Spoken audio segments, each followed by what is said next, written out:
For centuries, Greece was the beacon of the Western world, radiating its influence through its brilliant cultural achievements, innovative philosophy, and formidable military power. The Greek city-states, such as Athens, Sparta, and Thebes, shaped the course of history with their military prowess, political inventions, and a rich intellectual tradition that resonated through generations. However, while the Greeks believed in the supremacy of their civilization, an emerging power in the West began to threaten that dominance: Rome. Rome, which started as a small city on the banks of the Tiber River, grew relentlessly and astonishingly. From a local power, it became one of the most feared military and political forces in the Mediterranean, expanding its borders through strategic diplomacy, military alliances, and an unmatched warrior spirit. Its rise coincided with the decline of the Greek polis, which, already weakened by internal wars and an increasing inability to unite against external threats, faced the arrival of an enemy with a lethal combination of expansionist ambition and superior military organization. How was it possible for the once great Greek civilization, with its legendary heroes and philosophers, to fall before a relatively young force? How does Greek culture still remain virtually intact to this day, even after being fully conquered by the Romans? In this video, we will delve deeply into the events that shaped this epic confrontation and explain all these points in detail, from the initial interactions between Romans and Greeks to the complete conquest. But first, before I start recounting, make sure to give this video a like and subscribe to the channel if you are also a big fan of Roman culture. Now that you are a subscriber here on the channel, let's get into the video. Greece, at the height of its power after the Persian Wars, was seen as the dominant civilization in the Eastern Mediterranean. Having repelled the Persian threat, the Greek city-states, especially Athens and Sparta, emerged as symbols of power and excellence. Athens, with its powerful navy and its Delian League, forged a maritime empire that extended across vast regions of the Aegean and beyond, while Sparta, with its relentless army and its Peloponnesian League, rivaled Athenian power on the land battlefield. The rivalries between these cities intensified, culminating in the devastating Peloponnesian War, which, although it led to Spartan victory, left both great powers exhausted and Greece politically fragmented. At the same time that Greek military power was diluted in internal conflicts, culture, philosophy, and science flourished. This golden age witnessed the rise of intellectual giants like Socrates, Plato, and Aristotle, whose ideas would shape Western thought for millennia, even serving as subjects of study today. The arts also flourished, with Greek sculptors, architects, and playwrights elevating culture to unprecedented levels. However, this political fragmentation, exacerbated by the absence of unifying leadership, made Greece vulnerable to external threats and internal intrigues. The lack of a centralized and cohesive government prevented the Greeks from uniting their forces to face what was to come. It was in this landscape of constant rivalries and chronic inability to unite that Alexander the Great emerged as a unifier. King of Macedonia, a kingdom in northern Greece often seen as less sophisticated by the southern city-states, Alexander proved to be a brilliant military strategist. He accomplished what no Greek leader had achieved before, unifying the Greeks under his banner and directing their attention outward.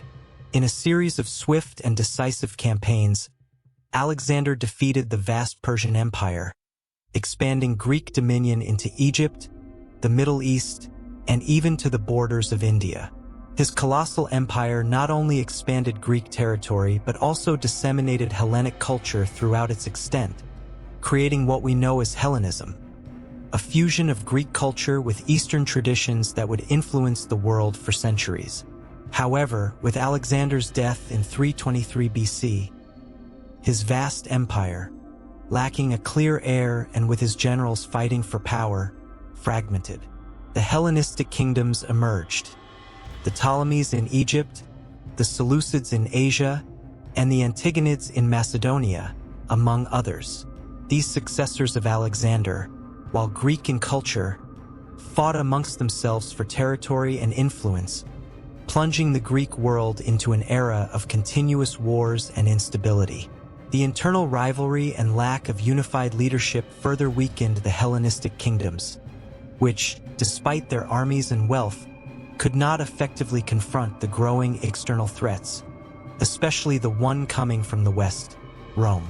In the 3rd century BC, Rome emerged as an unbeatable military and political power in the western Mediterranean.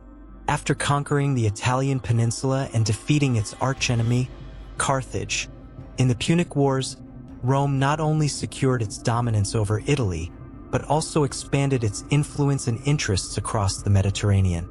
The victory in the Punic Wars marked a turning point, allowing Rome to look beyond its borders to the east, where Greece, fragmented into various kingdoms and city-states, presented a chaotic landscape that could be exploited. The rivalries among the Hellenistic kingdoms, stemming from the fragmentation of Alexander's empire, created a power vacuum that Rome could fill. Territorial disputes and alliances often shifted among the Hellenistic powers, such as Macedonia, the Ptolemaic Egypt, and the Kingdom of Bithynia, creating a favorable environment for Roman intervention.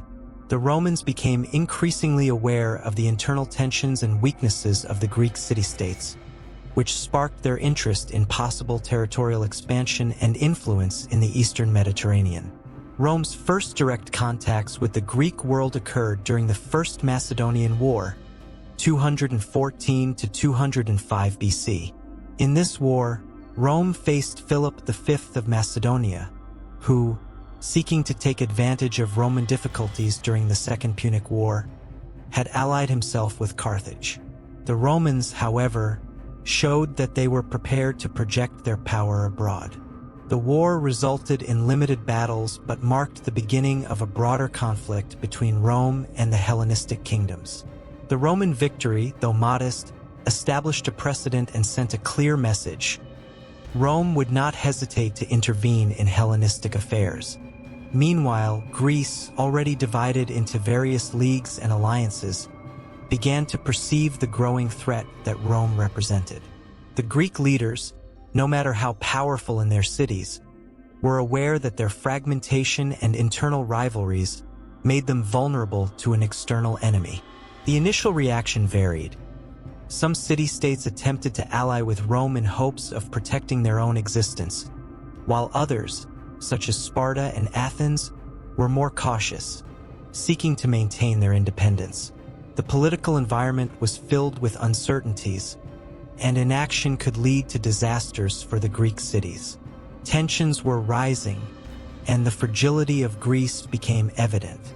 As Rome continued to consolidate its power, Greece, with its rich cultural and historical heritage, faced the imminent possibility of losing its autonomy and identity under the growing Roman dominance.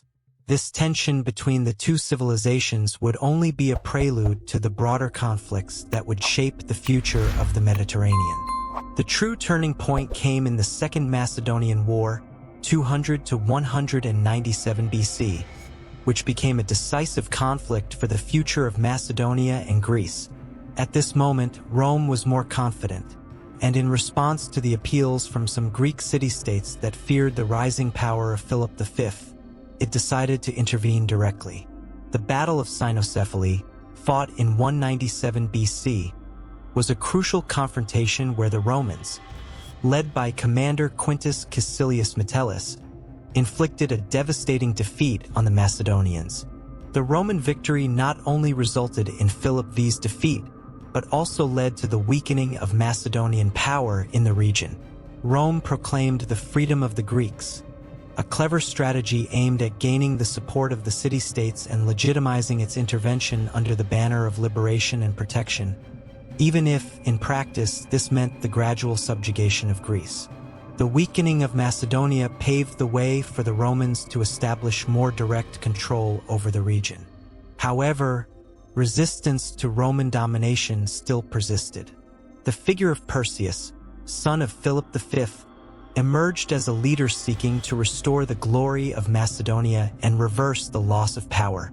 He was able to unite some of the Greek city-states in an attempt to resist Roman influence. The Third Macedonian War, 171 to 168 BC, began under this banner of resistance, but it ultimately became a desperate struggle. At the Battle of Pydna in 168 BC, Perseus's forces faced the Romans once again. The battle proved decisive, and this time, the military might of Rome, with its superior tactics and remarkable military discipline, crushed the Macedonian troops. The defeat of Perseus not only resulted in the fall of the Macedonian monarchy but also sealed the fate of Greece. Rome divided Macedonia into 4 autonomous republics, but under Roman control, thus eliminating any remnants of sovereignty that Macedonia still held. These wars not only demonstrated Rome's military skill and determination, but also revealed the fragility of alliances and unity among the Greek city-states. The fall of Philip V and Perseus symbolized the end of an era of Greek resistance as Rome increasingly established itself as the hegemonic power of the Mediterranean, now with Greece in its sights.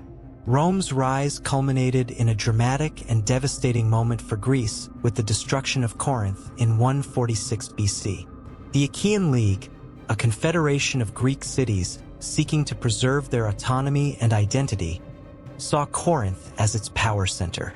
However, this alliance of cities, composed of states that had already struggled to unite in earlier times, began to challenge Roman authority in increasingly bold ways. The Roman leadership, perceiving the growing insurrection and challenge to their hegemony, decided that it was time to crush this resistance once and for all. Determined to crush the last spark of Greek autonomy, Rome launched an invasion of the Peloponnese.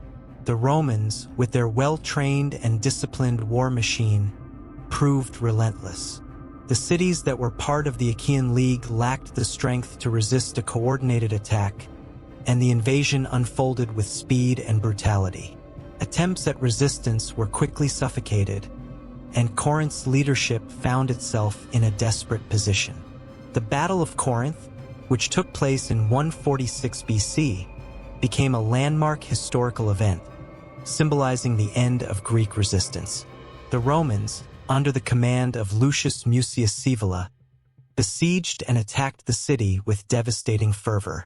The battle was fierce, but Roman military superiority stood out once again. Corinth was captured, and in an act of revenge to ensure that no further revolts would occur, the Romans decided to sack the city. Roman soldiers plundered its treasures and destroyed its structures, reducing it to ruins. The city's inhabitants, who had fought bravely, were captured and sold into slavery, a fate that underscored the severity of the punishment imposed by Rome. With the fall of Corinth, the last remaining Greek cities that still resisted were forced to submit. What had once been a land of rich cultures and autonomous cities was now under direct Roman control. Greece was officially annexed to the Roman Empire as the province of Achaia, permanently ending the era of Greek autonomy. The destruction of Corinth was not merely a military event, but symbolized the complete submission of Greece to Roman rule and the end of a chapter in history that witnessed the flourishing of one of the most influential civilizations of the ancient world. In this scenario, many might assume that Greek culture would disappear under Roman oppression.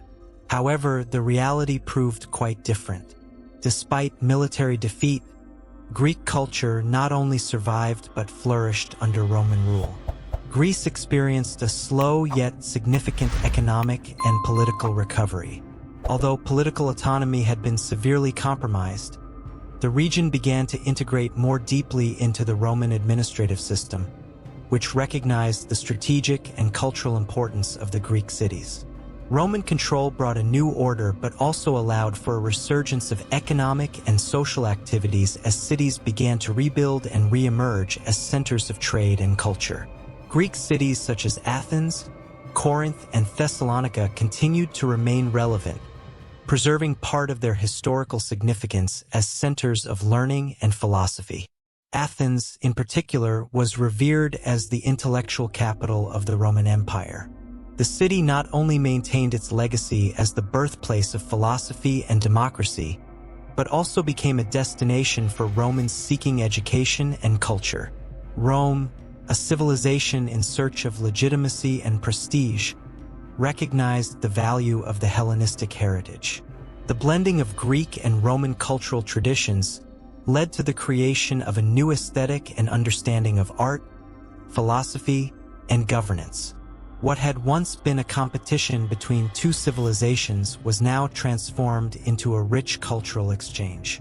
Rome adopted fundamental aspects of Greek philosophy, art, and literature, integrating them into its own culture. Greek philosophy, in particular, profoundly influenced Roman thought. Philosophers such as Plato and Aristotle became indispensable references, and their ideas were studied and debated in Rome. This reverence for philosophy was not limited to a simple adoption. Rome transformed and reinterpreted these concepts, creating a new synthesis that would be fundamental to the development of Western thought. The impact of Roman domination on Greek culture was also evident in the educational sphere. Rome recognized the importance of Greek education, and many Greek intellectuals and artists were brought to the Roman capital as teachers and tutors. These scholars not only transmitted knowledge in areas such as rhetoric, mathematics, astronomy, and medicine, but also contributed to the formation of an educated elite that revered Hellenic culture. Schools of philosophy were established in Rome, and the Greek influence on Roman education was so profound that many noble Romans were educated in Athens or under Greek tutors. Although Greece lost its status as a military power, it did not cease to be the cultural heart of the Mediterranean under Roman rule. Greek art, characterized by its beauty and realism, continued to inspire the Romans, who sought in their sculptures and architecture the aesthetic excellence that Greece had established.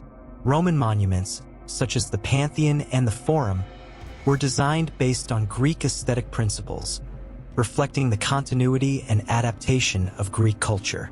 Literature also experienced a revitalization, with Roman poets and playwrights drawing inspiration from their Greek counterparts. Authors such as Virgil and Horace, though distinct in style and content, were profoundly influenced by the literary traditions of Greece. The Romans not only preserved the classical Greek works, but also interpreted and expanded upon them, creating a fusion that shaped Western literature. We want to hear from you. Which aspect of Greek culture do you think had the most impact on the modern world?